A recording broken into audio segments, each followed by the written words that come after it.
tener una décima parte de lo que tenemos aquí en este momento. El cáncer de páncreas, que es de lo que les voy a hablar, es un cáncer terrible. Ustedes han escuchado la evolución de los pacientes con este tumor.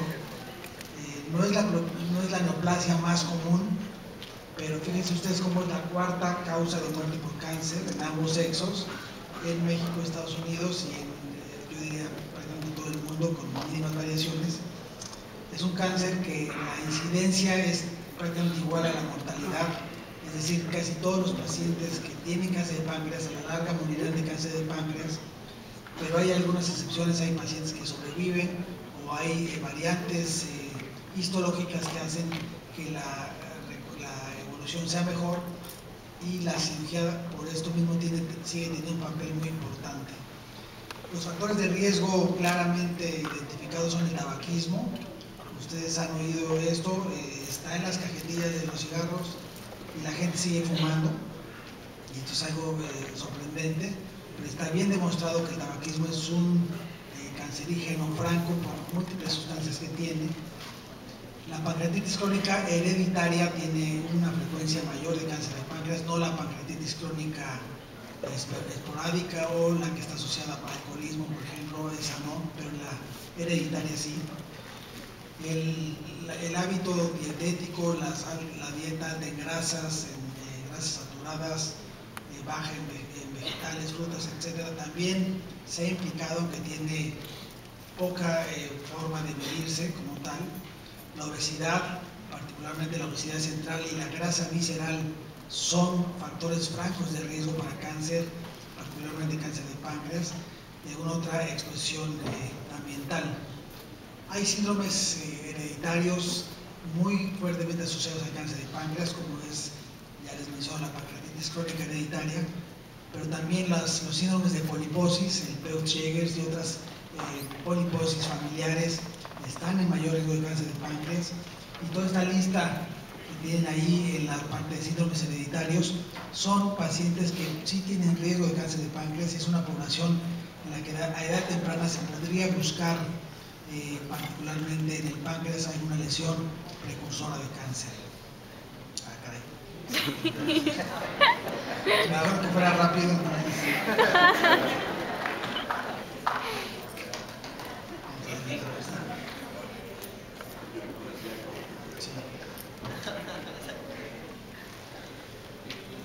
Bueno, esto rápidamente para mencionarles lo de la nicotina. No quiero hacer sentir mal a nadie de los que fuman, pero es la realidad. Con uno que pudiera yo dejar de influir en que dejara de fumar, para mí sería importante, pero la nicotina sí se ha encontrado directamente asociada a esto. Hay estudios en ratas que se inocula cáncer de páncreas y que se hace crecer cáncer de páncreas en estas ratas. Aquellas que tienen nicotina intraperitoneal, el tumor crece más rápido, hace más metástasis comparado con las ratas a las que no se les inyectó la nicotina, y esto es el único factor diferente entre estos dos grupos de ratas, de tal manera que se encontró incluso la vía de señalización que depende de tirosina, que expresa este inhibidor de diferenciación, que aumenta la proliferación tumoral y quimioresistencia, y eso está claramente comprobado. También sabemos que las lesiones precursoras de cáncer de páncreas existen en el conducto en una secuencia parecida a la del pólipo del colon, y ven ustedes cómo hay diferentes grados de displasia hasta llegar al carcinoma in situ o una displasia de mucho mayor grado, el carcinoma invasor. Y esto se ha asociado también a diferentes mutaciones que se van encontrando, como la típica mutación de KRAS, y hacia otros genes supresores que vamos a ver un poco más adelante. Pero el cáncer de páncreas no tiene una historia corta como uno podría creer.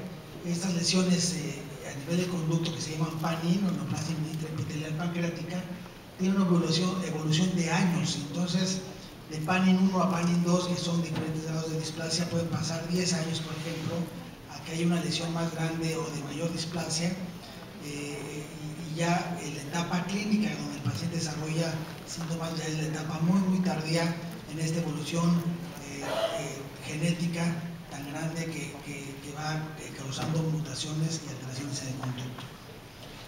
De tal manera que encontrar mutación KRAS podría ser fácil, sin embargo, no es fácil porque es muy inespecífico. El cáncer pancreático, encontrando mutaciones KRAS en la población general, podría sobrediagnosticar y tratar muchas lesiones que no van a terminar en un cáncer en el paciente.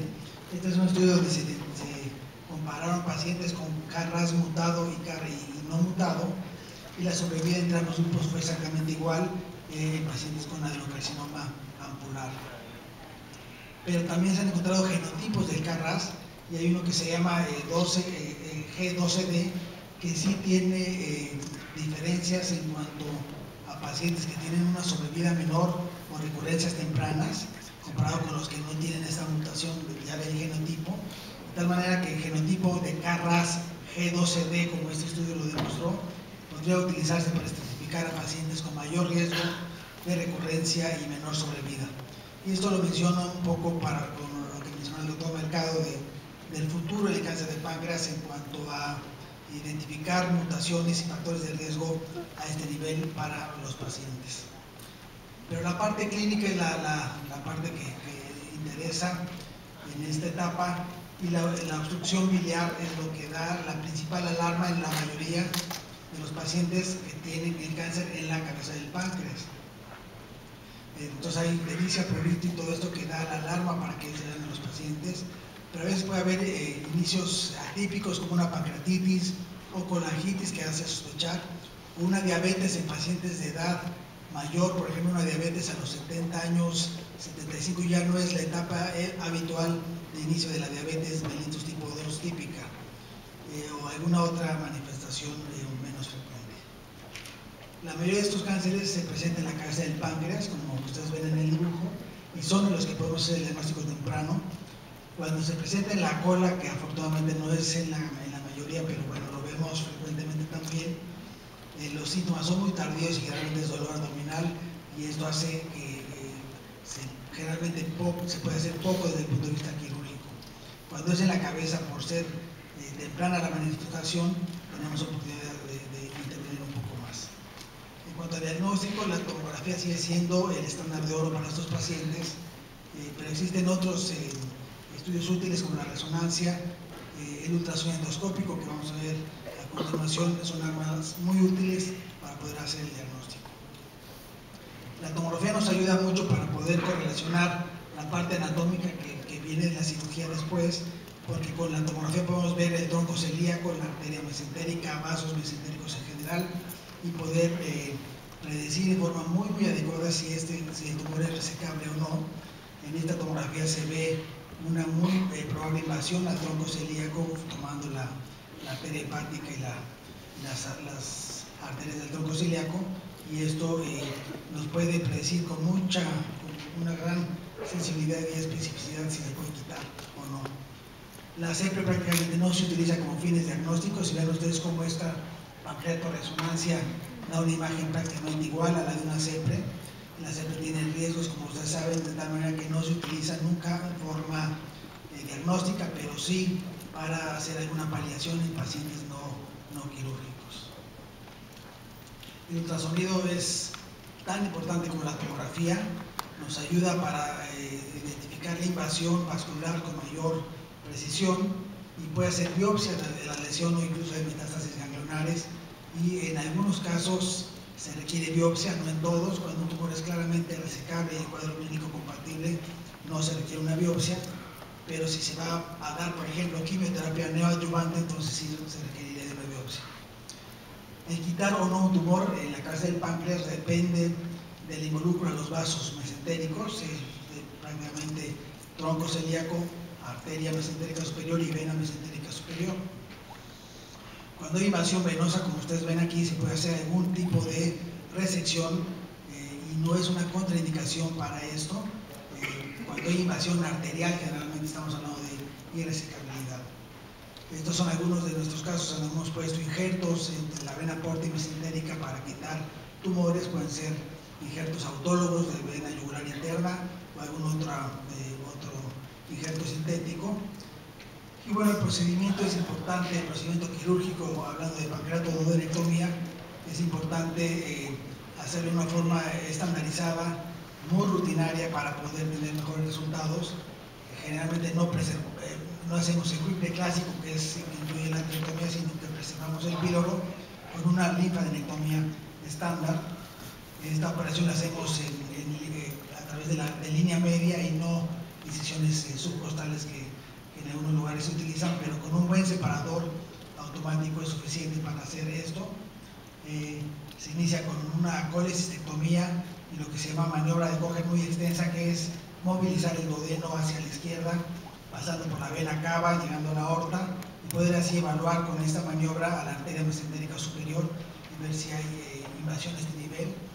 Se identifica el tronco celíaco, se liga la arteria gastroduodenal para poder encontrar la aorta y hacer un túnel entre la vena mesentérica.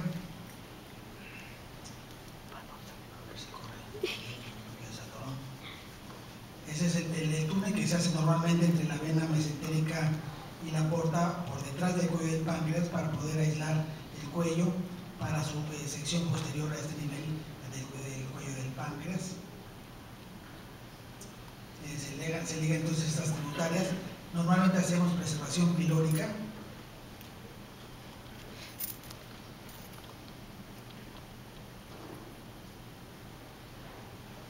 Ya no corre el video.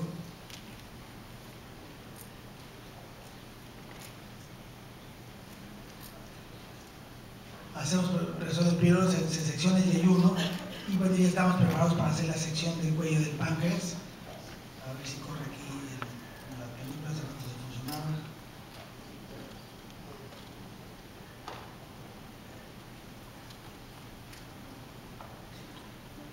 Bueno, era nada más la cuestión anatómica de la operación. Vean ustedes en este dibujo cómo se separa el tumor de la vena mesentérica y posteriormente de la arteria para poder tener la pieza quirúrgica, y se hacen las anastomosis en forma siempre ordenada. La primera es la pancreática, luego la vía biliar, que también fue seccionada, y la siguiente es la anastomosis al estómago o a la primera porción del duodeno si es que se preservó el píloro. Es importante tener experiencia con una resección radical que involucre todos los ganglios en una linfadenectomía estándar, y la resección R0 es aquella en donde dejamos libre al paciente de tumor microscópico, comparada con una R1 donde se deja, por ejemplo, un margen positivo microscópico, o una R2 en donde se deja franco tumor detrás, y eso es algo que no debe de hacerse porque la sobrevida prácticamente es igual a no quitar nada. Entonces siempre la intención será hacer una resección R0 y un porcentaje terminamos haciendo R1 en algunos casos. Este es un estudio publicado recientemente en donde se hizo un estudio multicéntrico en Estados Unidos. Nosotros tuvimos la fortuna de ser invitados también con nuestra base de datos de nutrición en este estudio, en donde involucró a múltiples centros de Estados Unidos y algunos de Canadá, y nosotros fuimos el único centro en México y en la parte de Centro y Sudamérica, en donde se lograron conseguir 11.558 pancreatoduodenectomías en total. De estos, bueno, hubo una mortalidad de 218 de todo este grupo, es una mortalidad muy baja en 90 días postoperatorios, y el objetivo era evaluar si las herramientas de pronóstico actuales son suficientes para la mortalidad.